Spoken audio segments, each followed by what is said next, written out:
Welcome to my YouTube channel. Mahilig ba kayo manood ng mga video sa YouTube kagaya ko?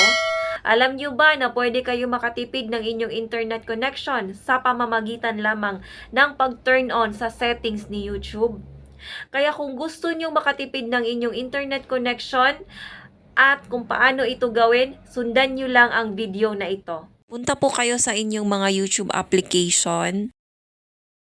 Click niyo po ang settings. Scroll up at hanapin ninyo ang data saving.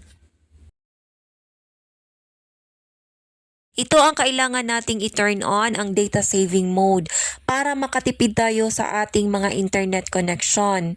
Pero wag na wag din po nating kalimutan na i-turn off itong reduce video quality. Kahit na naka-turn on ang ating data saving mode, ay naka-HD pa rin po ang video na ating pinapanood sa YouTube. So yun lamang po, sana po ay may natutunan at maraming salamat po sa inyong panonood.